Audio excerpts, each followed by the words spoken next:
Hello friends. आज का topic थोड़ा डिफरेंट है।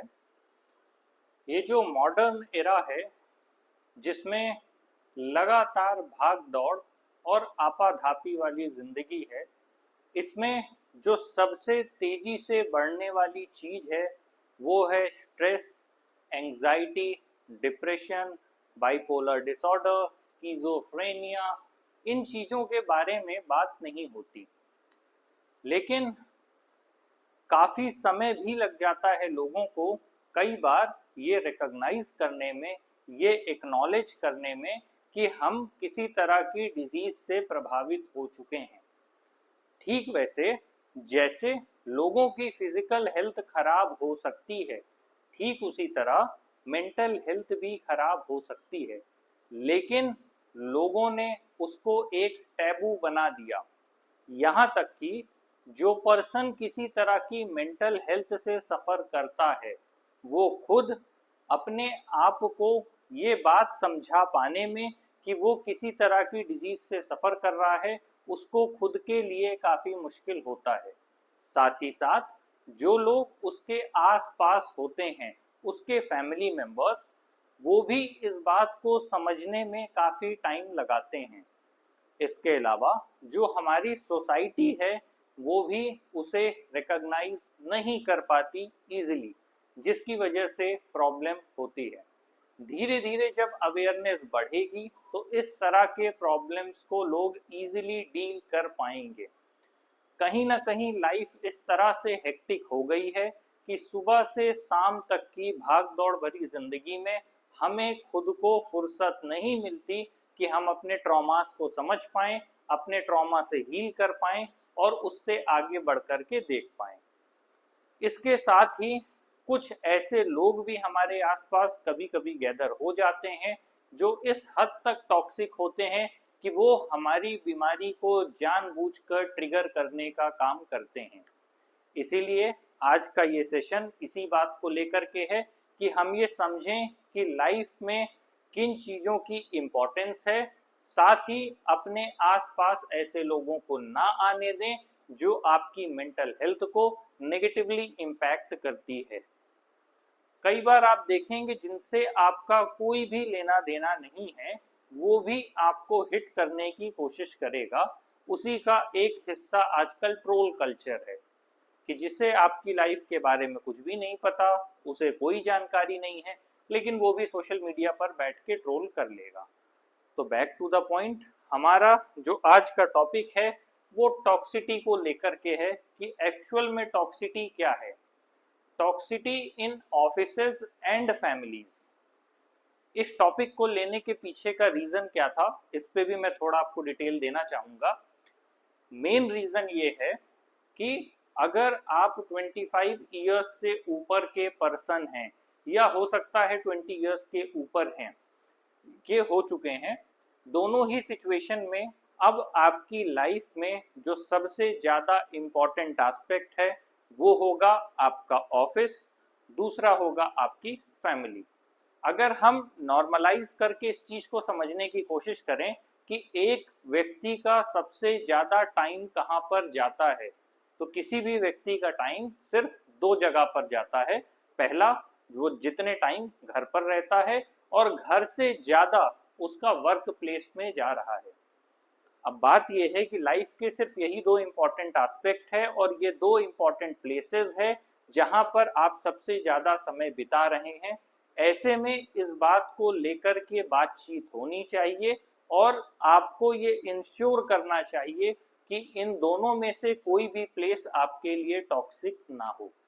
अगर है तो उससे फिर निकलने के ऑप्शंस आपको सोचने चाहिए और कोशिश ये हो कि इन दोनों जगहों को आप कॉन्शियसली अपने पूरे अवेयरनेस के साथ चुनें और टॉक्सिक कल्चर में ना फंसें, चाहे वो ऑफिस हो या फिर आपका घर हो। और अगर आपके आसपास ऐसे लोग हैं तो इन पैटर्न्स को रिकॉग्नाइज करिए और अच्छे से समझकर आगे बढ़िए। अगर आप एक नॉर्मल इंसान की ज़िंदगी देखेंगे जो अब वर्किंग है, तो अगर वर्किंग पर्सन की बात किया जाए तो उसके लिए उसका घर एक ट्रांजिट कैंप की तरह है।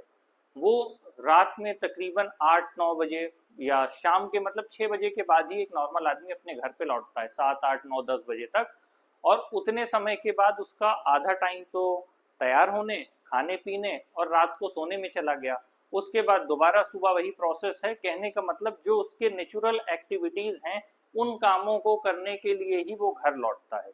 उसके बाद का समय जो उसका है वो पूरा ऑफिस में रहता है, क्योंकि सुबह आप निकल गए 8 9 बजे और रात के 8 9 बजे तक आपको काम करना है।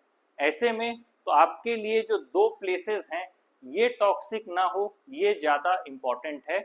और टॉक्सिक क्या है? जब भी आप किसी नए व्यक्ति से मिलते हैं या आप किसी अजनबी व्यक्ति से मिलते हैं तो आप में एक टेंडेंसी होती है, वो हर ह्यूमन में होती है, कि आप खुद को बेहतर दिखाने की कोशिश करते हैं। आप जब नए आप देखेंगे आपके साथ कोई पर्सन है या आपका फ्रेंड है या आपका स्पाउस है या कोई भी है, जब आप नए पर्सन से मिलेंगे तो वो बहुत जी जी करके बात करेगा। पहली बार मिले हैं, अजनबी हैं, बड़ी फॉर्मेलिटीज होती हैं। और जैसे जैसे आप उसके अच्छे से उसको जानने लगते हैं तो फिर या तो आपका व्यवहार फ्रेंडली हो जाता है या फिर नेगेटिव चला जाता है। और ज़्यादातर लोग ऐसे हैं जो लगातार कांस्टेंट आपसे कंपेयर करेंगे और नेगेटिविटी अपने मन में आपके लिए रखते हैं, और मौका पाते ही वो नेगेटिविटी आपको ट्रांसफ़र करने की भी कोशिश करते हैं। तो ऐसे लोगों से सावधान रहें, टॉक्सिक लोगों से बचें। इसीलिए आज का हमारा टॉपिक है toxicity in offices and families, what you are not told, जिसके बारे में चर्चा नहीं होती, जिसके बारे में आपको नहीं बताया जाता। हो सकता है किसी के पेरेंट्स टॉक्सिक हों, हो सकता है किसी के फैमिली मेंबर्स टॉक्सिक हों, हो सकता है उसके अपने खुद की जो अगली पीढ़ी है या नेक्स्ट जनरेशन है वो टॉक्सिक हो सकता है। लेकिन इनसे डील कैसे करें? हर जगह लड़ना नहीं होता, कुछ जगहों पे आपको स्पेस क्रिएट करना होता है, उस स्पेस से आपको डील करना होता है सामने वाले से। और ये तभी तक करना होता है जब तक आपके पास उस जगह से निकल जाने का बेटर ऑप्शन नहीं है। और अगर पॉसिबिलिटी है तो आप वहां से निकल जाइए, एस्केप करिए। और जब तक नहीं है तो उससे डील करना सीखिए। तो इन चीज़ों के बारे में बात नहीं होती है, जबकि होना चाहिए। तो जो बेसिक बात मैं समझा रहा था वो ये कि जब तक लोग अजनबी रहते हैं तब तक उनका जो व्यवहार है वो काफ़ी फॉर्मल रहता है। और जैसे जैसे लोग एक दूसरे के जितना क्लोज होते चले जाते हैं और जब वो एक दूसरे की कमियां पकड़ने लगते हैं, एक दूसरे की कमियां जान जाते हैं, तो उसके बाद सिर्फ दो तरह के लोग होते हैं। अगर आप अच्छे लोगों के साथ हैं तो वो आपको सपोर्ट करेंगे और आपकी कमियों को इग्नोर करेंगे। और अगर आप किसी घटिया आदमी के साथ पड़ गए हैं तो बेसिकली वो आपकी ही कमियों को आपके अगेंस्ट यूज करेंगे, आपको डिमोरलाइज करेंगे, आपको डिसीव करेंगे, आपको नीचा दिखाएंगे, आपके कॉन्फिडेंस को तोड़ेंगे, आपके हर काम को गलत बताएंगे, आपको लगातार ब्लेम करेंगे, आपको मैनिपुलेट करेंगे। तो जब ये सारी चीज़ें लाइफ में होने लगती हैं तो कई बार हम ये समझ भी नहीं पाते कि हमारे आसपास ये चीज़ें हो रही हैं। और हमें उस बिहेवियर को, उस पैटर्न को रिकॉग्नाइज करने में टाइम लगता है। और उससे जब तक हम बाहर आते हैं हम काफ़ी इमोशनली, मेंटली, साइकोलॉजिकली कहीं ना कहीं स्कार्स ले चुके होते हैं। और उसकी वजह से पॉसिबल है कि हमें एंजाइटी और डिप्रेशन जैसी चीज़ों का सामना करना पड़ता है। इसीलिए ऐसे लोगों से जुड़ें जो आपकी कमियों को इग्नोर करना जानते हों, और अगर वो नहीं कर सकते तो उनके लिए अपने डोर्स को शट डाउन करिए। Toxicity isn't just bad behaviour, it's invisible damage. ये केवल बिहेवियर की बात नहीं है। जब एक टॉक्सिक पैटर्न जनरेट होता है, हर रिश्ते में लड़ाई होती है। वो रिश्ता आपके बॉस का हो सकता है, वो आपके घर के अंदर का हो सकता है, आपकी फैमिली हो सकती है, पेरेंट्स हो सकते हैं, स्पाउस हो सकता है, कोई भी हो सकता है, आपका पार्टनर हो सकता है, आपके फ्रेंड हो सकते हैं, आपके वर्क कल्चर में हो सकता है। हर जगह पॉसिबिलिटी है कि आपस में किसी तरह की लड़ाई या नोकझोंक हो जाए। थोड़ा बहुत कहा सुनी चलता है, वो एक नॉर्मल लाइफ का पार्ट है। लेकिन बार बार अगर एक जैसी सिचुएशन क्रिएट की जा रही है, चाहे वो आपका घर हो या बाहर हो, तो इसका मतलब एक इनविजिबल वे में आपको डैमेज करने की कोशिश की जा रही है। और लंबे टाइम में आप कितने भी अच्छे व्यक्ति हो, कितना भी आप में रेजिलियंस हो, कितना भी पेशेंस हो, आप एक लेवल के बाद डैमेज होने लगेंगे। और इंटरनली आप जब डैमेज होंगे तो आप अंदर से खोखले होने लगेंगे। तो आपका जो खुद का जो जीवन है, जो आपके एस्पिरेशंस हैं, जो गोल्स हैं, जो डिजायर्स हैं, उन सारी चीज़ों पे लगातार हर चीज़ धीरे धीरे इम्पैक्ट होगी और वो डिक्लाइन होना शुरू हो जाएगी। तो इसीलिए टॉक्सिटी से बचने की कोशिश करें। ये केवल बैड बिहेवियर नहीं है। जब एक या दो बार कोई एक्टिविटी हो तो वो बैड बिहेवियर है, गलती से हो सकता है, बिना इंटेंट के हो सकता है, या किसी प्रॉब्लम की वजह से हो सकता है। अगर किसी को बार बार गुस्सा आ रहा है तो उसकी जड़ तक जाने की जरूरत है। लेकिन अगर आपको जड़ ही ना मिले और अनड्यू इशू के कारण या अनरीजनेबल वेज से वो आदमी आपको बार बार पिन कर रहा है या पिंच कर रहा है, तो इसका मतलब ये बैड बिहेवियर नहीं है, ये टॉक्सिटी है और ये आपको लंबे समय में बुरी तरह से डैमेज करेगा। In offices, in homes and in our minds, ये हर जगह देखने को मिलता है। इसीलिए जब सोसाइटल सेटअप में जब किसी व्यक्ति के खिलाफ समाज कॉन्स्पिरेसी करता है तो सबसे पहली चीज यही देखने को मिलती है कि उसके आसपास का वर्क कल्चर खराब कर दिया जाता है। क्योंकि अगर किसी तरह का फिजिकल वे में लोग डैमेज करेंगे या लॉस करेंगे तो वो सामने से दिख जाएगा। तो लोग क्या करते हैं, ऑफिस के वर्क कल्चर को पल्यूट करते हैं और अक्सर जो लोग सीधे होते हैं वही इसमें ज़्यादा पिसते हैं। मैंने जैसे पहले भी कहा है, शुरुआती दौर में तो आप इस पैटर्न को ही रिकॉग्नाइज नहीं कर पाएंगे।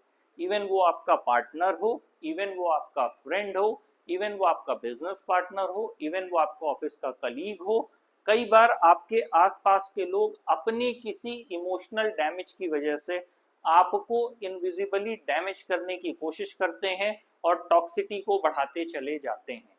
और कई बार इस प्रोसेस में आप खुद को सेल्फ ब्लेम करने लगते हैं कि मे बी मुझ में कोई कमी है या शायद मैं ही इन रिश्तों से डील नहीं कर पा रहा हूँ। लेकिन जरूरी नहीं है, हो सकता है ये प्री प्लान्ड हो और हो सकता है सामने वाला उस बिहेवियर से हटना ही ना चाह रहा हो। तो ये टॉक्सिटी है, इसको पहचानिए। ये आपके ऑफिस में भी हो सकता है, ये आपके घर में भी हो सकता है और ये आपके दिमाग के साथ भी किया जा सकता है। और let's talk about the real cost and what you can do about it. तो ये जितना छोटा दिखता है ये उतना छोटा है नहीं जो टॉक्सिटी की बात है। इसीलिए अपना जो ऑफिस है कोशिश करें कि वो अच्छा चुने, अच्छे बॉस के अंडर में रहें। अब तक मैंने जितना सोशल मीडिया में देखा है, मैंने दो जगह वर्क कल्चर पे बात करते हुए लोगों को देखा है। एक है लल्लन टॉप में सौरभ सर, दूसरे हैं दृष्टि आईएएस में विकास देवीकीर्ति सर। बाकी मैं लंबे समय से ये नोटिस कर रहा हूँ कि जो भी लोग कंपनीज के ओनर हैं वो वर्क कल्चर के बारे में बात नहीं कर रहे हैं। क्योंकि अगर आप प्राइवेट सेक्टर में अच्छा वर्क कल्चर प्रोवाइड नहीं कर रहे हैं तो पॉसिबिलिटी है आप एक ऐसा कल्चर या कल्ट अपने ऑफिस में डेवलप कर रहे हैं जिसमें ऊपर बैठा हुआ व्यक्ति अपने नीचे बैठे हुए व्यक्ति को कहीं ना कहीं सप्रेस करेगा, उसके टैलेंट को दबाएगा और साथ ही एक एक्सप्लॉयटेटिव जो वर्क कल्चर है वो जनरेट होगा। तो वर्क कल्चर पे भी बात होनी चाहिए, नंबर ऑफ वर्किंग आवर्स पे भी बात होनी चाहिए। क्योंकि कोई व्यक्ति अगर ऑफिस में काम करने आता है तो इसका ये मतलब नहीं है कि वो अपना ज़मीर बेचकर आया है। तो जो बड़ी कंपनीज हैं उनके ओनर्स को इस बारे में बोलना चाहिए और एक ऐसा कल्चर कम से कम एटलीस्ट इंडिया में डेवलप होना चाहिए जहां लोग अपने घर में और ऑफिसेज में सिक्योर फील करें और सिटीजन की अपनी एक गरिमा होनी चाहिए। तो एक्चुअल में टॉक्सिटी क्या है? ये हमेशा लाउड नहीं होता और ना ही ऑब्वियस होता है। ये हमेशा पैसिव एग्रेसिव होता है, मैनिपुलेटिव होता है और ये इतने लो फ्रीक्वेंसी पे किया जाने वाला काम है कि कई बार आपको भी ये लगेगा कि क्या ऐसा हो रहा है या नहीं हो रहा है। आप खुद एक डिलेमा में चले जाएंगे कि क्या आसपास चीजें ऐसी ही हैं। अगर आप किसी पर्टिकुलर रिलेशन में हैं, वो ऑफिस हो, घर हो, कहीं भी हो, उस रिलेशन में रहने वाला व्यक्ति सुबह आपके साथ मिसबिहेव करेगा, दोपहर तक वो आपको वेल ट्रीट करेगा, शाम तक वो लव बॉम्बिंग करेगा और अगले दिन सुबह वो फिर आपसे मिसबिहेव करेगा। अब अगर आप इस पैटर्न को रिकॉग्नाइज नहीं कर पाएंगे और केवल अपनी इमोशंस और फीलिंग्स पर किसी भी तरह का डिसीजन लेंगे तो आपको ऐसा लगेगा कि यहाँ कुछ भी नहीं हो रहा। जबकि वो धीरे धीरे आपको मेंटल लेवल पे खोखला करना शुरू करेगा, क्योंकि एक बार वही पर्सन आपके साथ वेल बिहेव्ड है और सेकेंड टाइम वही पर्सन आपको डिसीव कर रहा है, नीचा दिखा रहा है या गिरा रहा है, तो वो केवल फ्रंट में ही उतना फेस नहीं है, वो बैक में भी आपके लिए प्रॉब्लम्स क्रिएट करेगा। और ऐसे भी लोगों को मैंने देखा है जो आपके सामने हंस के बात करेंगे और आपके पीठ पीछे और लोगों के बीच वो आपको गिराने का काम करेंगे। तो ये जो टॉक्सिटी है का मतलब ये हमेशा मैनिपुलेटिव बिहेवियर के साथ आती है और ये केवल खुद से संबंधित नहीं है, बल्कि ये आपसे संबंधित होकर आपके आसपास रहने वाले लोगों से संबंधित है, कि वो ना केवल आपके लिए, ना केवल वो आपसे खराब व्यवहार करेगा, बल्कि आपसे जुड़े जितने लोग हैं उन सबको इस वे में प्रिपेयर करेगा कि वो लोग आपके साथ बुरा बर्ताव करेंगे। ये सिर्फ एक दिन की बात नहीं होती, ये पूरा एक पैटर्न होता है। जब आप इस पैटर्न को रिकॉग्नाइज कर लें तो कोशिश करिए कि वहां से आप एस्केप कर जाएं या एग्जिट कर जाएं। ये किसी भी तरफ से देखने को मिल सकता है, बॉस से, कोवर्कर से, पेरेंट्स से, सिबलिंग्स से, दोस्तों से, यहाँ तक कि सिबलिंग्स में भी कई बार काफ़ी कॉम्पिटिटिवनेस होता है या जेलेसी होती है या एक दूसरे के लिए रिवेंज की फीलिंग होती है, जिसकी वजह से वो दूसरे के प्रति न केवल खराब व्यवहार करते हैं, बल्कि वो हमेशा इस चीज में रहते हैं कि मैं क्या ऐसा कर दूं कि सामने वाले को मैं नीचा दिखाऊं या नीचे गिरा दूं। तो ऐसी सिचुएशन बार बार देखने को मिलती है। और जब भी आपकी लाइफ में कुछ अच्छी पॉसिबिलिटी बनने वाली होगी, ऐसे सिबलिंग्स उस पॉसिबिलिटी को टर्न आउट कर देंगे या आपको नीचा दिखाएंगे। एक टॉक्सिक ऑफिस के क्या साइंस हैं, अगर हम ऑफिस की बात कर रहे हैं? Micro management, you are trusted to do nothing without approval. आपके पास कितने भी आइडियाज हो, आप एकदम आइडिया से भरे हुए हैं, ओत-प्रोत हैं, एनर्जी आपकी पीक लेवल पे है कि बस मैं ऑफिस में जाऊंगा, ये जाते ही कर दूंगा, इससे कंपनी का बेनिफिट हो जाएगा, मैं थोड़ा अच्छा अपने को अच्छा फील कराऊंगा, मैं कुछ add on, positive add on कर दूंगा, लेकिन आपको कुछ भी करने नहीं दिया जाएगा। आपको ऐसा हर बार फील कराया जाएगा कि ये काम आपके बस का नहीं है और आप कोई भी काम अपनी मर्जी से नहीं कर सकते। इसका छोटा सा लेवल तो है कि आपको फ्रंट से मना कर दिया जाएगा, इसका एक्सट्रीम लेवल ये है कि आपको ऑप्शन दिया जाएगा, आप सारा का सारा काम करेंगे, सारा काम करके सबमिट कर देंगे, लेकिन उस पर कोई एक्शन नहीं लिया जाएगा। तो ऐसी भी सिचुएशंस क्रिएट की जाती हैं। Credit theft, your work is claimed by someone else. कोई चीज़ आपने बनाई है, चाहे वो प्रोजेक्ट हो, कोई चीज़ आपने बोली है या कोई स्पेसिफिक आपने आइडिया शेयर किया है, तो उसका जो क्रेडिट है उसको भी लोग ले लेंगे। इसमें कोई बुराई नहीं कि अगर कोई व्यक्ति आपके काम का क्रेडिट लेना चाहता है, लेकिन वो आपके एग्जिस्टेंस को ही गायब कर देंगे। कहने का मतलब, अगर आपने किया, एटलीस्ट आप क्रेडिट नहीं देना चाहते, उसको अपने पास रखना चाहते हैं, अपना बनाना चाहते हैं, बना लीजिए, लेकिन आपने सामने वाले का एग्जिस्टेंस ही गायब कर दिया जिसने उस चीज को बताया था। आप पब्लिकली ये शो करना चाहते हैं कि ये आइडिया मेरा था। तो जो क्रेडिट थेफ्ट है वो भी ऑफिस में देखने को मिलता है। Gossip culture, information spreads faster than truth. जो सच्चाई है उसे तो वैसे भी बताने के लिए बहुत मेहनत करनी पड़ती है और लोग सच्चाई सुनना नहीं चाहते। उनको ज़्यादा मज़ा आता है कुछ तड़कती भड़कती चटक मसालेदार चीज़ बताई जाए जिसमें मज़ा ही आ जाए, दिल खुश हो जाए और उसे फिर आग की तरह फैलाया जाए। ये है गॉसिप। ये आपकी पर्सनल लाइफ में भी हो सकता है, प्रोफेशनल लाइफ में भी हो सकता है। प्रोफेशनल लाइफ में भी कुछ लोग ऐसे हमेशा लगे रहते हैं जो आपके कैरेक्टर को पिन पॉइंट करेंगे, आप किससे मिल रहे हैं, किससे बात कर रहे हैं, इन चीज़ों को एक अलग ही वे में रिप्रेजेंट करने का काम ये करते हैं। और हो सकता है जिस ऑफिस में आप जाते हैं, काम करते हैं, वापस आते हैं, आपको ये पता ही नहीं है कि उस ऑफिस में जो लोग हैं उन्होंने किस तरह की इमेज आपस में बना ली है। एग्जाम्पल के लिए, किसी ऑफिस में मान लीजिए 6 लोग काम करते हैं, उन 6 लोगों में एक आप हैं, बाकी 5 हैं। उनमें से एक आपका करीबी दोस्त है, बाकी बचे 4 लोग। उन लोगों से, जो दोस्त है आपका, उससे आप अपनी सारी बात शेयर कर रहे हैं, अपनी पर्सनल बातें बता रहे हैं, अपनी चैट दिखा रहे हैं, पर आपके जाने के बाद वो बाकी 4 लोगों को मोबिलाइज करके आपके खिलाफ एक अलग तरह की इमेज को डेवलप कर रहा है और ये दिखा रहा है कि आप एक अच्छे पर्सन नहीं हैं। अब इससे सिचुएशन क्या डेवलप हुई, ये 1:5 हो गया कि आप अपना बेस्ट दे रहे हैं, कंपनी में अच्छे से अच्छा काम कर रहे हैं, लेकिन बाकी 5 लोगों ने आपकी एक इमेज जनरेट कर ली। अब वो उसके अकॉर्डिंग आपसे बिहेव करेंगे। तो ये जो सेकंड पर्सन है, ये टॉक्सिक पर्सन है और इसने जानबूझकर ऐसा किया।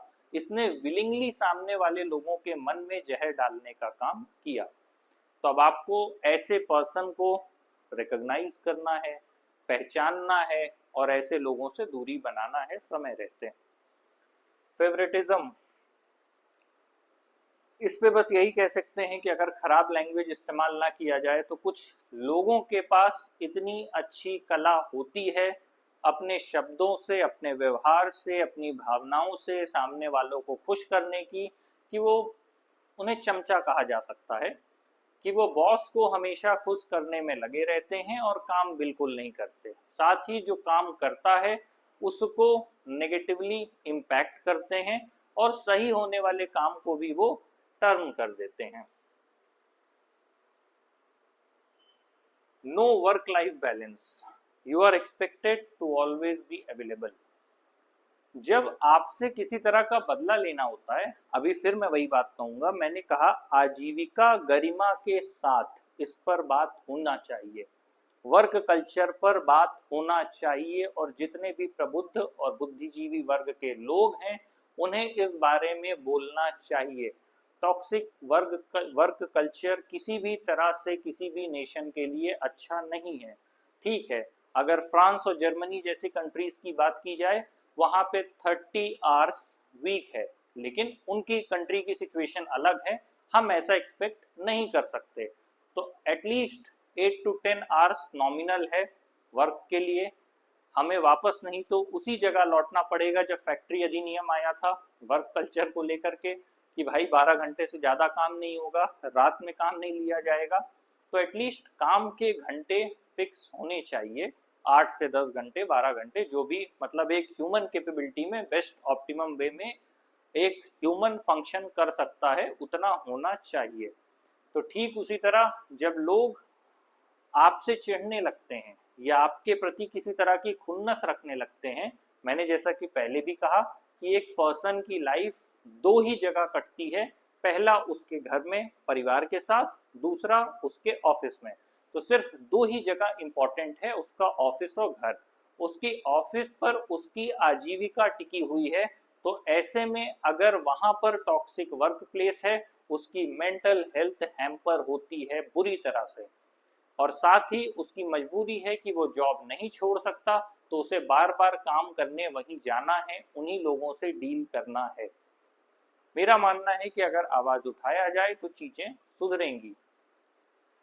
तो ऐसे में लोग क्या करना शुरू करते हैं, आपस में सब लोग मिलके, जो पर्सन सही जा रहा है, सही काम कर रहा है, उस पर मिलकर सब लोग वर्क प्रेशर क्रिएट करना शुरू कर देते हैं। एज अ ह्यूमन हर किसी की कैपेबिलिटी कम और ज़्यादा होती है, कुछ लोगों में कमियां भी होती हैं, फ्लॉज भी होते हैं। अगेन वही चीज़, अगर उसको आप एक्सेप्ट किए बिना सामने वाले को टॉर्चर करने लगते हैं, तो आप उसके नंबर ऑफ आवर्स इंक्रीज करने लगते हैं, उसकी प्रॉब्लम्स को बढ़ाने लगते हैं। तो ये है, और साथ ही उम्मीद करते हैं कि वो इंसान हमेशा आपके लिए अवेलेबल रहे। Silent treatment or exclusion, being left out of key decisions of social circles। आपको जानबूझ के, जैसे मैंने एग्जांपल दिया था कि एक ऑफिस में 6 लोग हैं, तो उसमें से जो आप ही का दोस्त है उसने बाकी 4 लोगों के मन में आपके प्रति एक गलत राय या एक अलग तरह की धारणा डाल दी। अब ऐसी सिचुएशन में जो बाकी के लोग हैं, सब लोग मिलके इंक्लूडिंग योर फ्रेंड, तो वो फ्रेंड आपके सामने फ्रंट फेस में अच्छा बन रहा है, लेकिन बैक फुट में जाकर के वो आपकी ही बुराई कर रहा है। तो ऐसी सिचुएशन में क्या होता है कि जानबूझ के लोग प्लान करते हैं कि जो भी आपस में जो भी सोशल गैदरिंग्स हैं, वहाँ हम बायकॉट करेंगे। जब वो बात करने आएगा तो हम बात नहीं करेंगे, कभी बात करेंगे जानबूझ के बिना बात किए भेज देंगे, या उसकी बात को बीच में काटेंगे, या कुछ नहीं होगा तो एक काम करेंगे कि जो कोई भी इम्पोर्टेंट डिसीजन में है तो उसमें उसके राय मशवरा नहीं लेंगे, उसको लेफ्ट आउट फील कराएंगे कि देखो हमने ये डिसीजन लिया, हमारे डिसीजन में तुम शामिल नहीं थे। तो ये सब प्रैक्टिसेस हैं, एक टॉक्सिक वर्क कल्चर में स्टार्ट हो जाती हैं, तो फिर लोगों की लाइफ में प्रॉब्लम क्रिएट होने लगती है। लोग जानबूझ के ऐसे डिसीजंस लेने लगते हैं कि उसमें आपको बिना शामिल किए कंपनी के जो भी आपके फॉरवर्ड डिसीजंस हैं जब वो लिए जाते हैं तो आपको एज अ एम्प्लॉय बुरा लगने लगता है। Science of a toxic family dynamics. अभी तक हम वर्क कल्चर पे बात कर रहे थे, अब हम वर्क कल्चर से फैमिली की तरफ शिफ्ट हो गए हैं। तो फैमिली में भी अगर हम बात करें तो वो पेरेंट्स से शुरू होके आपके सिबलिंग्स से होके आपके पार्टनर तक जाती है, और साथ में जब आपसे पार्टनर कनेक्ट होता है तो पार्टनर के फैमिली तक भी जाती है। अब यहाँ पर एज अ ह्यूमन छोटी छोटी चीज़ें काफ़ी इंपॉर्टेंट हो जाती हैं, चाहे वो मान सम्मान से जुड़ा मसला हो, चाहे फिर वो आपका बेसिक लाइफ में इनसिक्योरिटीज़ के रीज़न हो, क्योंकि इनसिक्योरिटी भी बहुत बड़ा रीज़न है जिसकी वजह से हम सामने वाले को नुकसान पहुंचाने लगते हैं। बेसिकली शादी का लड्डू जो खाए वो पछताए, जो ना खाए वो पछताए। इसका बेसिक सा इसका थीम क्या है, इसका मतलब क्या है? इसका एक्चुअल मतलब शादी से नहीं था। शादी एक पवित्र संस्कार है, बट प्रॉब्लम ये थी कि जब दो लोग साथ आए, अगर दो लोगों ने अपनी प्रॉब्लम साथ मिलके सॉल्व कर ली, एक टीम की तरह काम किया, तो उन्होंने डेफिनेशन दिया कि जो जिसने किया उसके साथ अच्छा हुआ। अब फिर दूसरा एग्जाम्पल आ जाता है कि जब दो अलग तरह के लोग साथ आए और वो वेल मैनेज्ड नहीं हो पाए, तो फिर उन्होंने कहा कि भाई जिसकी हुई वो भी पछताया और जिसकी नहीं हुई वो भी पछताया। क्योंकि अब जिसका वाला सिक्का अच्छा निकल गया, जो दो पार्टनर वेल मैनेज्ड हो गए, उनको उनको एग्जाम्पल सेट किया गया। जितनी बॉलीवुड मूवीज हैं, जितनी वेब सीरीज हैं, ये क्या कर रही हैं, ये एक आदर्श रूप दिखा रही हैं कि ऐसा रिलेशनशिप होता है। लेकिन उस आदर्श रिलेशनशिप वो एक टाइम पीरियड या टाइम फ्रेम को उठा रहे हैं। लाइफ में जब भी कोई आपके जुड़ेगा तो उस जुड़ने के टाइम के जो टाइम फ्रेम होगा उसमें आपको सब कुछ एज अ इमोशनल एस्पेक्ट अच्छा लगेगा, जब तक रिस्पॉन्सिबिलिटीज नहीं आ जाती। रिलेशनशिप विद रिस्पॉन्सिबिलिटीज फिर एक क्रिटिकल सिचुएशन पे जाती है, और अगर रिलेशनशिप विद रिस्पॉन्सिबिलिटीज आदमी सॉल्व करने में पॉसिबिलिटी है, सॉल्व कर लेता है, तो फिर उसकी लाइफ वेल मैनेज्ड होती है। और अगर इसी में आपको टॉक्सिटी मिल गई गिफ्ट में, तो फिर आपका पूरी लाइफ हैम्पर होने लगती है और अपने आप डिवाइड हो जाती है। और सिंपल सा रीज़न है कि जब भी दो पार्टनर एक साथ आएंगे, वो अपनी इनसिक्योरिटीज, पॉसेसिवनेस, और एक दूसरे से कम्पिटिटिवनेस, एक दूसरे से ईगो क्लैश, एक दूसरे के डिसीजन मेकिंग को क्वेश्चन करना, ये सारी चीज़ें साथ लेकर के आएंगे। इसीलिए एटलीस्ट बेस्ट ऑप्शन है कि जब भी आप पार्टनर के कंटेक्स्ट में बात कर रहे हैं, आप अपने पेरेंट्स नहीं चुन सकते, तो पेरेंट्स को डील करने का तरीका यही है कि बेस्ट तरीका है कि आप चीज़ों को धीरे धीरे बदलने की कोशिश करें, रादर देन किसी भी चीज़ को अचानक से रप्चर करने या ब्रेक करने के। और यही बात जब पार्टनर के कंटेक्स्ट में आती है तो किसी से जुड़ने से पहले 1000 बार ये सोच लें कि आप क्यों जुड़ रहे हैं, और आपके उनके रिलेशनशिप में जुड़ने का की फैक्टर क्या है। क्या एक ऐसी चीज़ है जो आप दोनों को जोड़ रही है? क्या वो इमोशंस है, क्या वो लव है, क्या वो साइकोलॉजिकल डिल्यूजन है? Why I am saying delusional word, क्योंकि लोग आजकल डिल्यूजन में ज़्यादा हैं मूवीज़ देख करके। सबसे बेस्ट ऑप्शन है कि आप इंटेलेक्ट के एस्पेक्ट पे किसी पर्सन से बात करें, उसको बिठाएं और उससे पूछें कि उसकी खुद की लाइफ की इमेजिनेशन क्या है, उसने खुद को क्या देखा है, क्या समझा है। सबसे ज़्यादा इम्पॉर्टेंट चीज़ है, जो व्यक्ति आज तक खुद से ही नहीं मिला, वो किसी दूसरे से मिलके उसका जीवन अच्छा या बुरा कैसे बना सकता है? वो तो अभी खुद ही एक कंफ्यूज्ड स्टेट में है। तो लाइफ का पहला जो सबसे इम्पोर्टेंट एस्पेक्ट है कि कोई आपसे मिले या आप उस पर निर्भर हों, इससे पहले जरूरी है कि वो खुद से मिले। मैं अक्सर लोगों के स्टेटमेंट्स देखता रहता हूँ।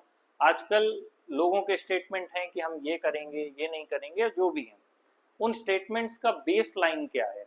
उनका बेस लाइन ये है कि वो जिससे पहली बार मिले या पहली बार जुड़े, उसने उनको इमोशनल और साइकोलॉजिकल इस तरह से डैमेज किया कि वो दूसरे किसी भी नेक्स्ट पर्सन से मिलने की सिचुएशन में ही नहीं है। इसीलिए जो हमारी ये जनरेशन है, यहाँ पे जो सारी चीज़ें हैं वो थोड़ा डिफरेंट डायनामिक्स में काम कर रही हैं।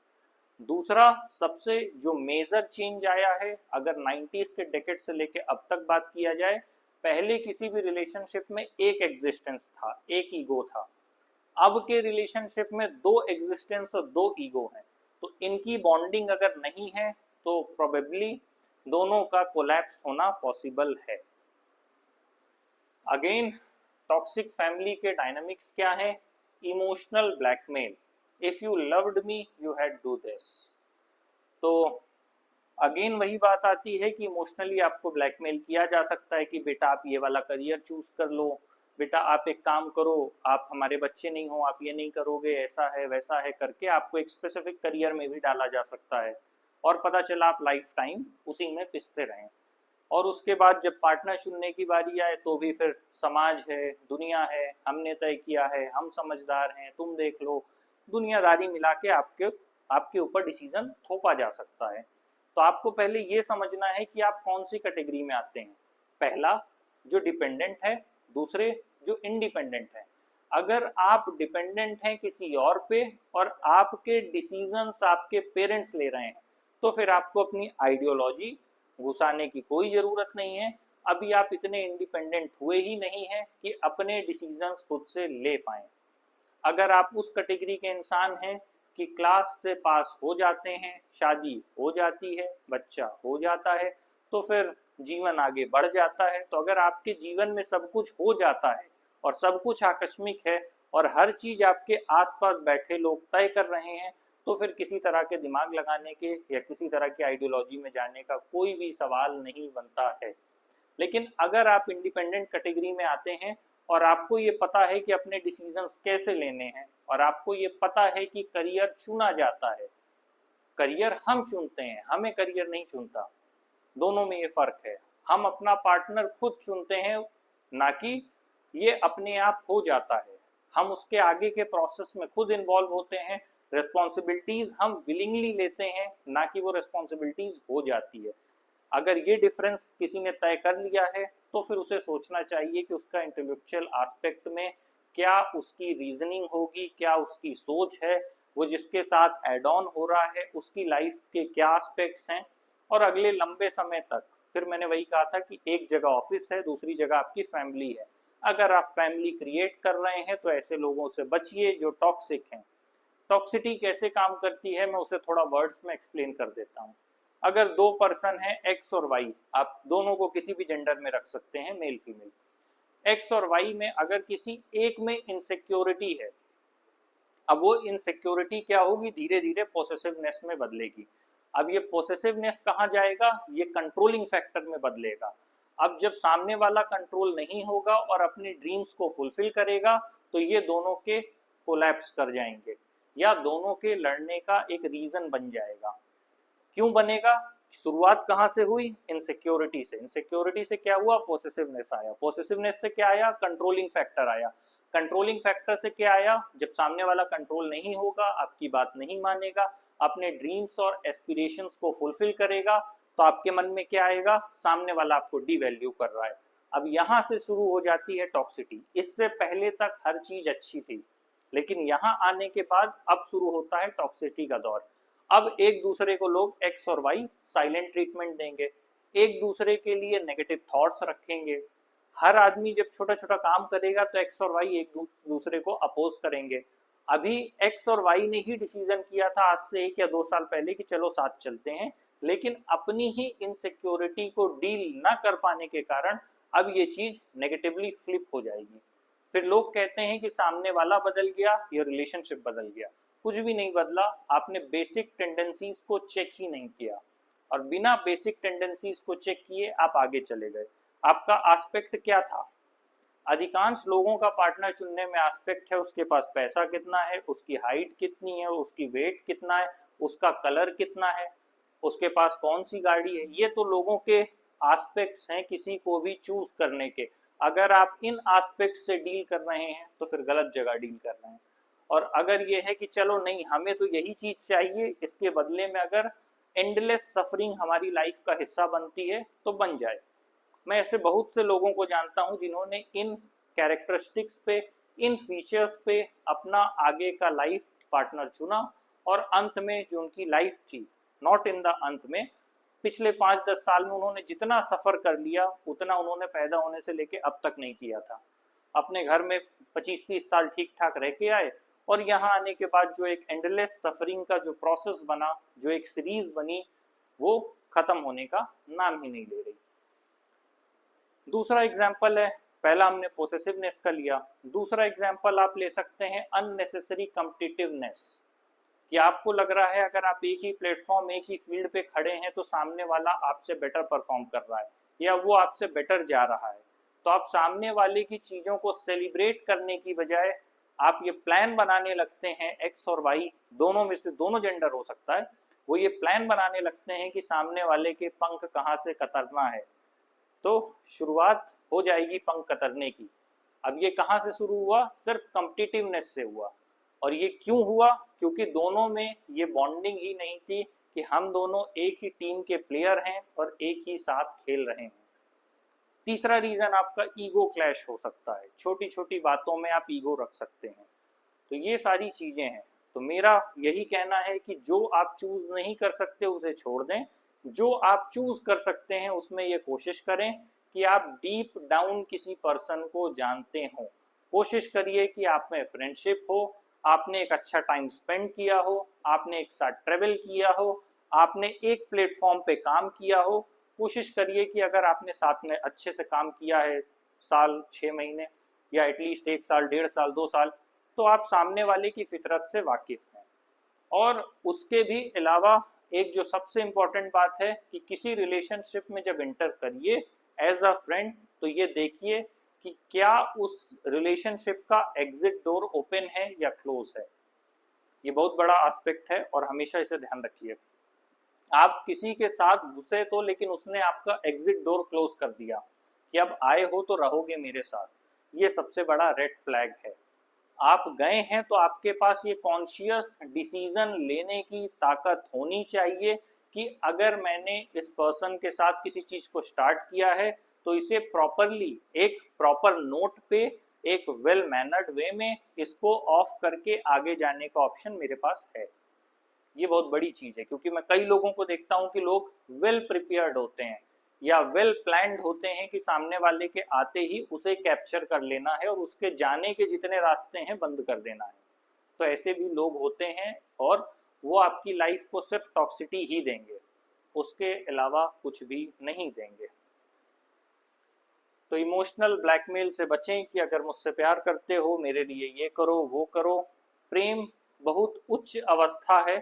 प्रेम की बात फिर कभी किसी अलग वीडियो में होगी कि व्हाट एग्जैक्टली लव इज। उसको भी लोगों ने लस्ट लव नहीं है, लव लस्ट नहीं है। लस्ट अलग है, लव अलग है, both have a basic difference. और जो आप फील करते हैं वो लव नहीं है, वो आपको सेंसेस के थ्रू फील हो रहा है, वो फीलिंग है। इन अ सिंपल मैनर, अगर आप 5 स्टार होटल में जा रहे हैं तो आप क्या फील कर रहे हैं?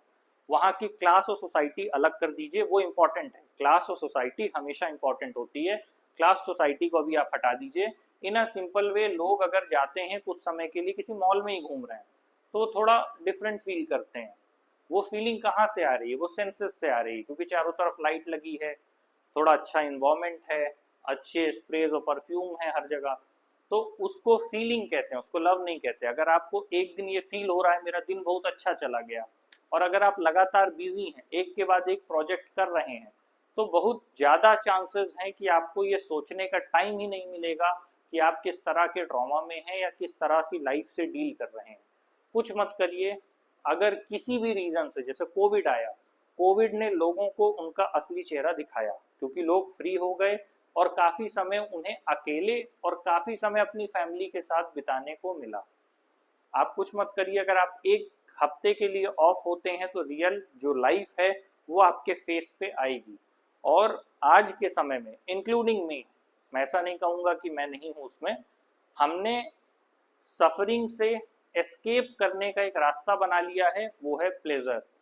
और प्रॉब्लम ये है कि डिजिटल मीडिया से लेकर के हर एक चीज़ हमारे आसपास ऐसे अवेलेबल है कि हम उसमें इंडल्ज हो जाते हैं और हमें ये पता नहीं चलता, बल्कि हम उसी स्ट्रेस, उसी एंजाइटी, उसी डिप्रेशन में हैं, लेकिन अब हम उसमें खोए हुए हैं तो हमें वो चीज़ें पता नहीं चल पाती हैं। Again, gas lighting, twisting reality to make you doubt your memory और सैनिटी। बेसिकली गैस लाइटिंग से मतलब ये है कि आपके सामने ही कोई चीज़ की जाएगी और शाम तक वो चीज़ आपको ऐसे बताएंगे कि आपके साथ तो हुआ ही नहीं। गैस लाइटिंग का सबसे बड़ा एग्जाम्पल है कि लोग आप ही के साथ गलत करेंगे और आपको ये बोलेंगे कि आपको तो भ्रम हो रहा है या आपको किसी तरह का डाउट हो रहा है, ऐसी कोई सिचुएशन क्रिएट ही नहीं हो रही है। तो लोग इस तरह की चीज़ें आपके साथ करेंगे। सुबह पता चला किसी से चैट कर रहे हैं, शाम तक वही चैट डिलीट कर देंगे और फिर कहेंगे कि आपको किसी तरह का डाउट हो रहा है। अपनी ही फोटोज 4 जगह सेंड करेंगे और शाम तक कहेंगे कि आपको डाउट हो रहा है, आप गलत सोच रहे हैं। तो वो आपको ही क्वेश्चनेबल, मतलब एक क्वेश्चन मार्क के साथ छोड़ देंगे। तो ये गैस लाइटिंग रियल लाइफ में काफ़ी नॉर्मल है। इसीलिए ऐसे पर्सन से बचें जो आपसे मिलते ही शुरुआत ही झूठ के नोट पर कर रहा है। अगर वो शुरू से ही हर चीज झूठ बोल रहा है, चलिए कुछ एस्पेक्ट्स में झूठ बोलना इज फाइन, ठीक है, किसी के नंबर 60% थे, उसने 80 बता दिया तो उससे कोई फर्क नहीं पड़ना लाइफ में। उसने बता दिया वहां मेरे दोस्त थे नहीं थे, वो एक अलग चीज है। लेकिन गैस लाइटिंग का मतलब है कि आप पूरा कंटेक्स्ट ही बदल दे रहे हैं और हर बार हर चीज को अपने कंटेक्स्ट में सामने वाले को कन्विंस करने की कोशिश कर रहे हैं, जो कि पॉसिबल नहीं है, क्योंकि उन घटनाओं के फिजिकल ट्रेसेस अवेलेबल हैं। तो अगर फिजिकल ट्रेसेस अवेलेबल हैं, अगर आपने चैट करके डिलीट किया और वो चैट किसी ने सेव कर लिया, आपको थर्ड पार्टी से मिल गई, तो आप कैसे कह देंगे कि ये बातचीत हुई ही नहीं। लेकिन लोग गैस लाइटिंग करते हैं। और गैस लाइटिंग का एक सबसे बड़ा एग्जाम्पल है पास्ट। लोग अक्सर कहते हैं किसी का पास्ट खराब हो तो उससे मत कनेक्ट हो, लेकिन मेरा ओपिनियन थोड़ा डिफरेंट है।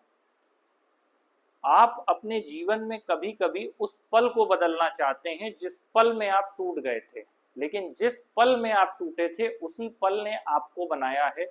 ये एक अपने आप में समझने वाली बात है। कुछ लोग एक खराब पास्ट से निकलकर एक स्ट्रॉन्ग फ्यूचर जनरेट कर देते हैं और कुछ लोग एक खराब पास्ट से निकल के अगले का फ्यूचर भी डुबो देते हैं।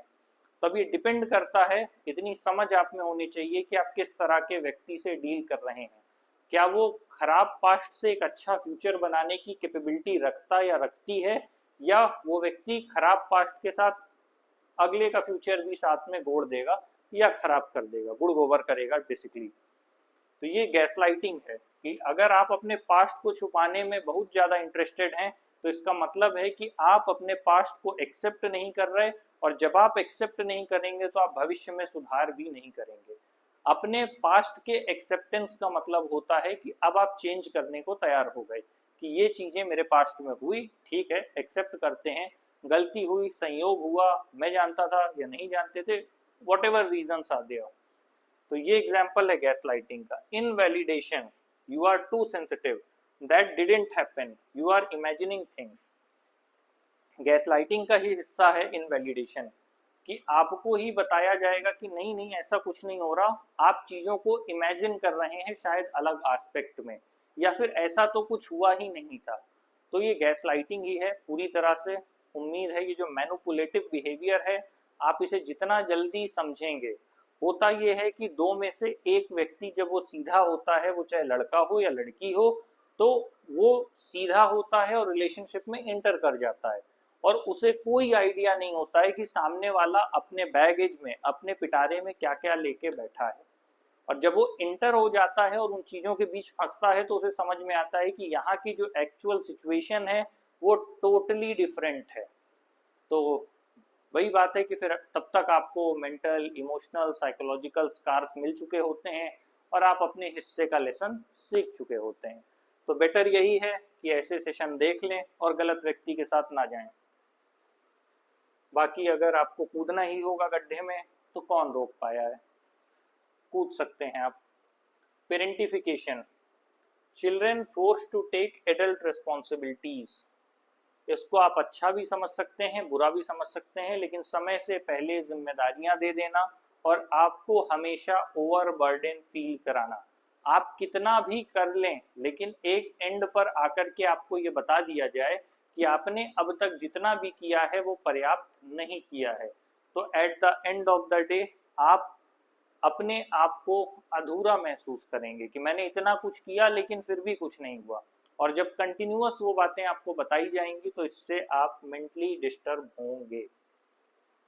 Control disguised as care, I know what's best for you.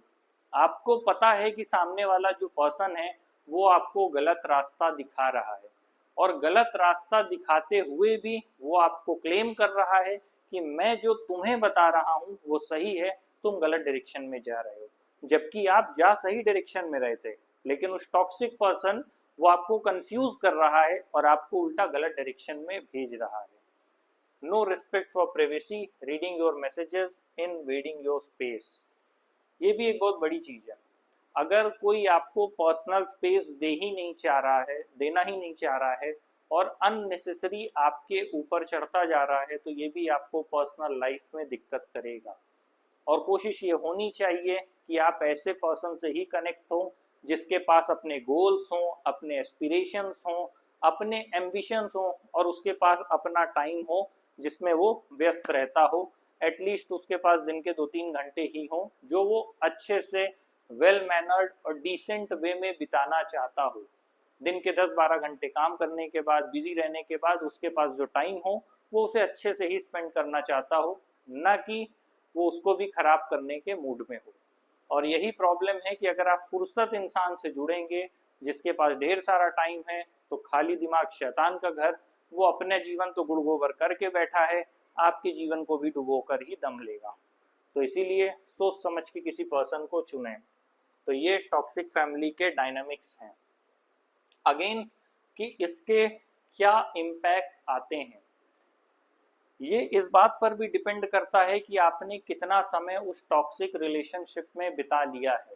अगर आप समय रहते एस्केप कर गए हैं तो पॉसिबिलिटी है कि आपको कम डैमेज होगा, लेकिन अगर आपने ज़्यादा टाइम दे दिया, चाहे वो गलत ऑफिस में हो या गलत लोगों के बीच हो या गलत परिवार में हो, तो पॉसिबिलिटी है कि आप लाइफ का एक बड़ा हिस्सा खो देंगे।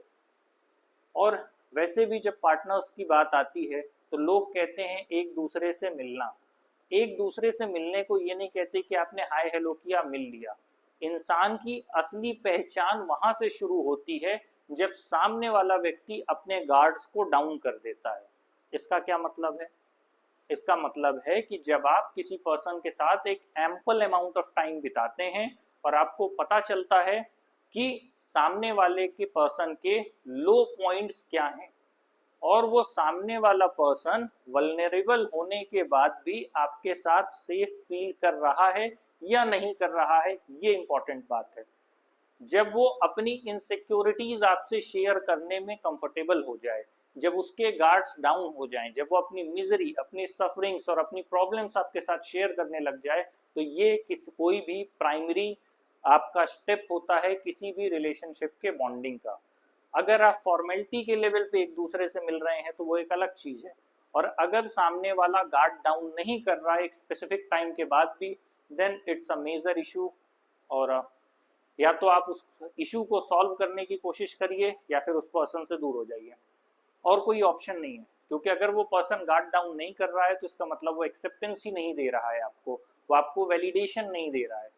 वो अपने एक बनाए हुए चेम्बर में ही लॉक है, उस चैम्बर से बाहर आकर वो आपसे डील नहीं करना चाहता, वो आपके साथ मिक्स नहीं होना चाह रहा, वो अपनी एक इंडिपेंडेंट इंडिविजुअलिटी को मेंटेन कर रहा है। तो कोशिश ये होनी चाहिए कि सामने वाला गार्ड्स डाउन करे और वल्नरेबल सिचुएशन में भी सिक्योर और सेफ फील करे। यहाँ आते हैं मेंटल एंड फिजिकल इफेक्ट्स। जब भी आप किसी पर्सन से इस टर्म्स पे मिलते हैं कि उस आपका इंटरेस्ट उस पर्सन में ना होके उस पर्सन के पास क्या है, अगर आपका इंटरेस्ट इस चीज में है तो आपका डायनामिक सिर्फ ये होगा कि सामने वाले के पास क्या है, सामने वाला जाए भाड़ में, उसके पास जो चीजें हैं वो मुझे मिल जाए, बात खत्म। अगर आपका रिलेशनशिप इस डायनामिक्स पे बन रहा है तो बहुत खराब है, छोड़ दीजिए। इस देश में 140 करोड़ लोग हैं और मुझे नहीं लगता कि अगर आप ढूंढने निकलेंगे, आप घर से निकल जाइए 1000 किलोमीटर सारा सामान छोड़ के ऐसे भी, तो आपको रास्ते में ही 1000 लोग मिल जाएंगे जो अच्छे होंगे। तो इतनी बड़ी पॉपुलेशन में आप ये नहीं कह सकते कि अच्छे लोग नहीं हैं। हाँ, आप फाइंड आउट नहीं करना चाह रहे वो एक अलग बात है, बहुत से अच्छे लोग हैं। और आप किसी के साथ, अगर आप सिंगल हैं तो आप विलिंगली हैं, आप किसी के साथ अटैच नहीं होना चाह रहे तो आप विलिंगली हैं, तो वो एक अलग चीज हो गई। अगेन, मेंटल हेल्थ पर क्या असर पड़ता है?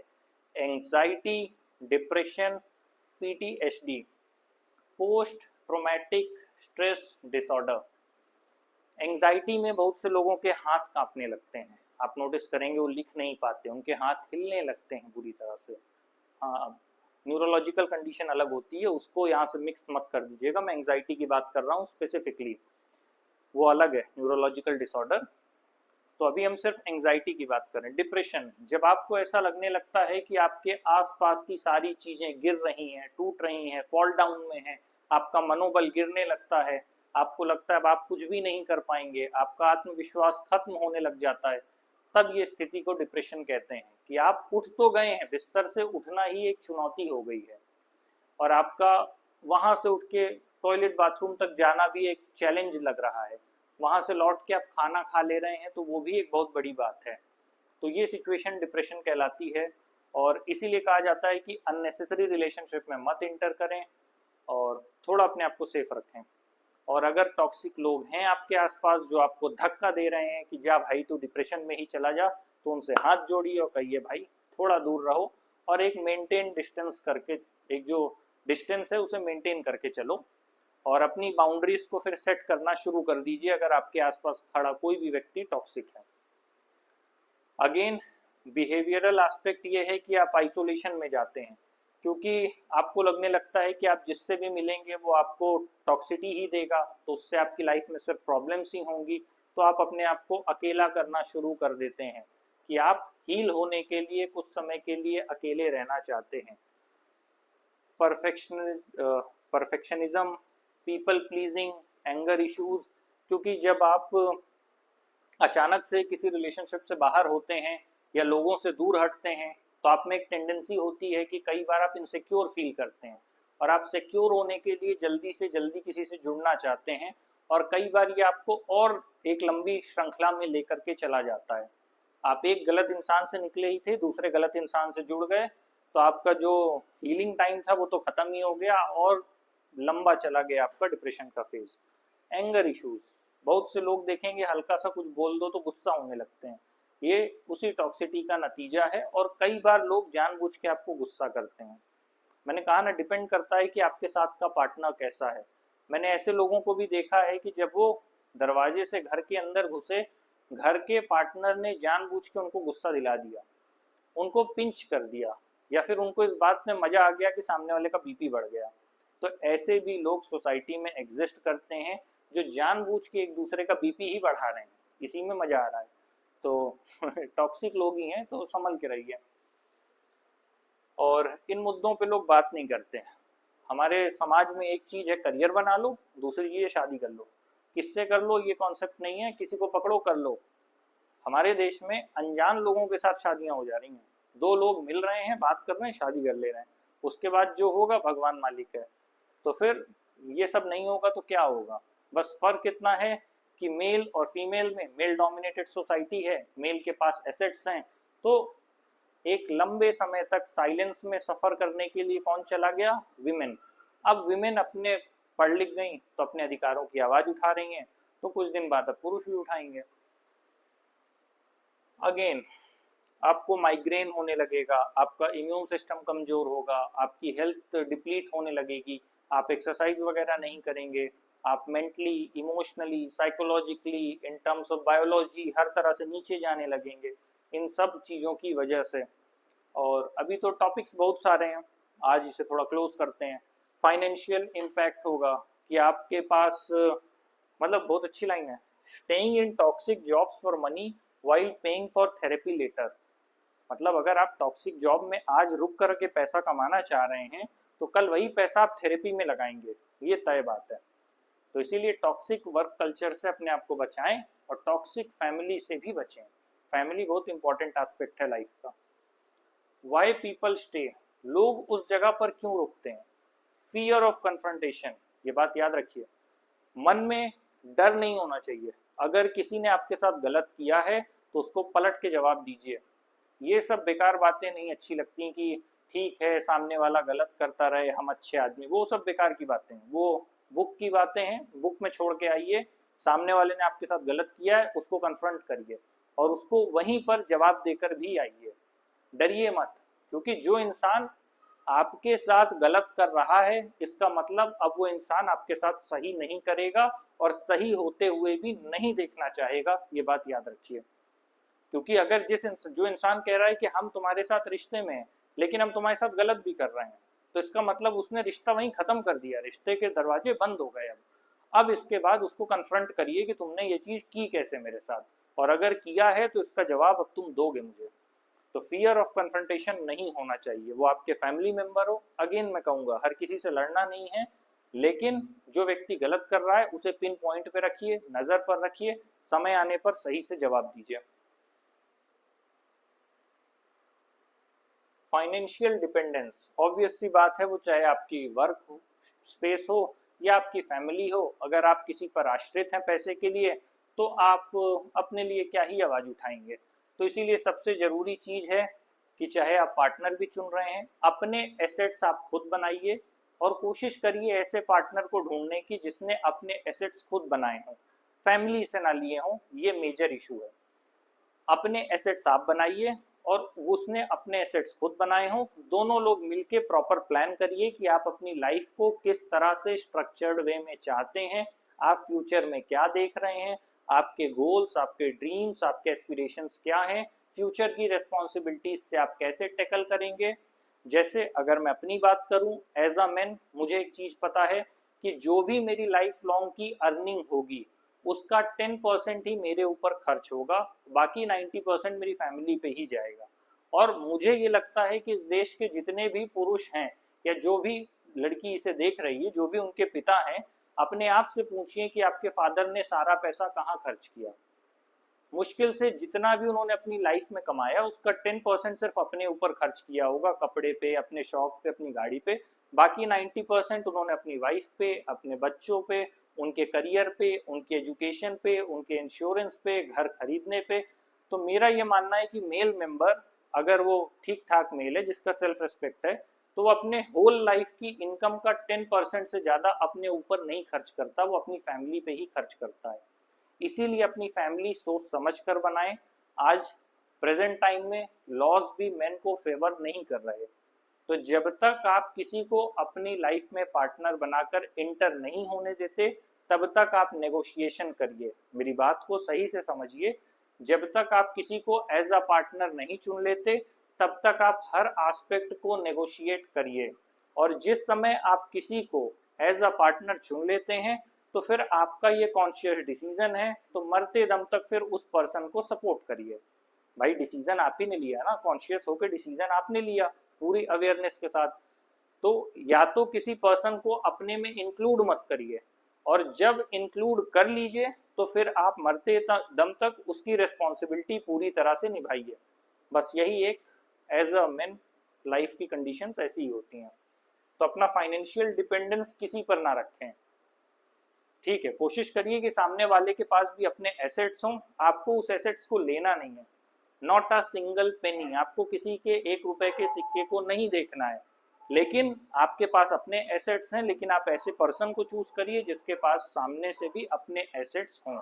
आपको उसके एसेट्स चाहिए नहीं, लेकिन ऐसा पर्सन आपको लाइफ में ग्रो करने में हेल्प करेगा। Conditioning, grew up thinking this is normal. जब आपके साथ गलत होता है और लगातार एक पैटर्न पे गलत होता है तो आप ये मानने लगते हैं कि ये सब सारी चीज़ें तो नॉर्मल है, ऐसा होता ही रहता है। लेकिन ऐसा नहीं सोचना है और फियर ऑफ कन्फ्रंटेशन से बाहर आना है, अपने लिए आवाज उठानी है और अपने लिए बोलना है। होप इट विल चेंज और लॉयल्टी टू एब्यूजर। बहुत से लोग सोचते रहते हैं कि मैं सामने वाले के लिए अच्छा बना रहूंगा या बनी रहूंगी तो वो बदल जाएगा, मेरे लिए लॉयल हो जाएगा। कोशिश करिए, इसमें कोई बुराई नहीं है। अचानक से बदलने की बजाय कुछ समय तक कोशिश करना चाहिए पेशेंस के साथ कि सामने वाला बदल जाए। लेकिन जब सामने वाले सारे नेगेटिव कैरेक्टरिस्टिक्स दिखा दे तो फिर ये सही टाइम है, वहां से एस्केप करिए, उस पर्सन को छोड़िए और अपनी लाइफ को संभालिए। और एक तरह का गिल्ट कि उसने मेरे लिए बहुत कुछ किया है, हाँ पॉसिबिलिटी है। अगर किसी ने आपके लिए कुछ किया है तो आप उसे छोड़ के ना भागें, उससे थोड़ा डिस्टेंस बना लें और अपनी रिस्पॉन्सिबिलिटीज फुलफिल करें। जैसे कई बार लोग कहते हैं कि मेरे फैमिली मेंबर्स टॉक्सिक हैं, तो आपको उन्हें छोड़ के नहीं जाना है। आपके डील करने का तरीका ये होना चाहिए कि आप थोड़ा डिस्टेंस मेंटेन करिए कि आपकी पर्सनल लाइफ इम्पैक्ट ना हो, आपके अदर मेंबर्स इम्पैक्ट ना हो, लेकिन सामने वाले ने जो रिस्पॉन्सिबिलिटीज आपकी लाइफ में फुलफिल की हैं आप उसको वापस लौटा करके दें। नमक हलाली सीखिए, नमक हरामी नहीं। तो बस यही फर्क है, तो उस गिल्ट में ना जाएं। How to deal with toxicity.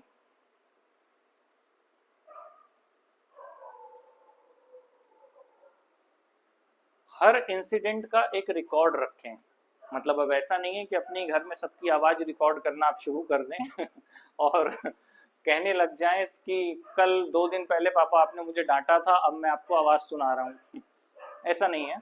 रिश्तों को निभाने के लिए ठीक वैसे बन जाइए जैसे आप 12, 13, 14 साल की उम्र में थे, कि अगर कोई आपको डांटता था तो भी आपको लगता था ठीक है, थोड़ा बुरा लगता था, आप थोड़ी देर बाद भूल जाते थे। उस समय आपको ये नहीं था कि मैं ये हो गया। एक एज के बाद जब ईगो फॉर्म होता है, आई एम नथिंग, ये वर्ड बहुत बड़ा है। ईगो फॉर्म होने का बेसिक मतलब क्या है? बेसिक सा मतलब ये होता है कि आप एक्स हैं। मान लीजिए आप सिंपल वे में आपका जो एग्जिस्टेंस है, मान लीजिए ये आपका एग्जिस्टेंस है, इस पे एक सेपरेट क्लास होनी चाहिए। ये आपका एग्जिस्टेंस है, ये आप हैं। लेकिन अब आप खुद को क्या मानते हैं, आप उस हिसाब से एक्ट करने लगते हैं। आप ये सेंटर में हैं। आपने कहा मैं टीचर हूं, तो जिस पल में आपने ये टीचर कहा आपने अपने एग्जिस्टेंस के ऊपर एक लेयर ऐड की और अब आप टीचर की तरह एक्ट कर रहे हैं। क्या आप टीचर हैं? Exactly for a time being, जब आप पढ़ रहे हैं, पढ़ा रहे हैं, तब आप टीचर हैं, पर आप और अदर रोल्स में भी हैं। तो ये जो मैं शब्द है अपने आप में, इसे ठीक से समझना है। लोगों को इसको लेकर के बड़ा अहंकार है कि मैं ये हूँ। तो ये थोड़ा ध्यान दीजिए कि जब आप कह रहे हैं कि मैं टीचर हूँ, इसका मतलब आप ये डिक्लेयर कर रहे हैं कि मैं म्यूजिशियन नहीं हूँ, मैं सिंगर नहीं हूँ, मैं कंपोजर नहीं हूँ, मैं प्रोड्यूसर नहीं हूँ। तो मतलब जब आप ये कह रहे हैं कि मैं ये हूँ, तो आप उसी टाइम पे नेगेट कर रहे हैं कि आप इतनी चीजें आप में नहीं हैं। बस यही फर्क है। अहंकार क्या करता है, आपको वो देखने को मजबूर कर देता है जो आपकी खासियत है, और वो चीजें आपको देखने से मना कर देता है जो आपकी कमियां हैं। अगर हम कितने भी अच्छे इंसान हों तो हमारी सिर्फ अच्छाइयां इतनी ही होंगी और कमियां हमारी ये लेवल पर होंगी, और ये हमेशा रहेगा। इसीलिए खुद को सेल्फ ऑब्जर्वेशन में डाल के सुधारने का एक प्रोसेस चलता रहता है, आप उससे मना नहीं कर सकते।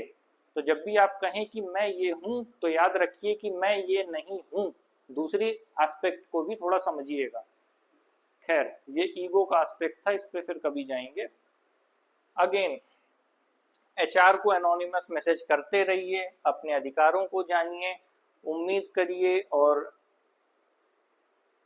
एब्यूजर के लिए अपनी जो मन में क्या कहते हैं, किसी तरह की गलत धारणा ना रखें कि मैंने सामने वाले को जवाब दे दिया।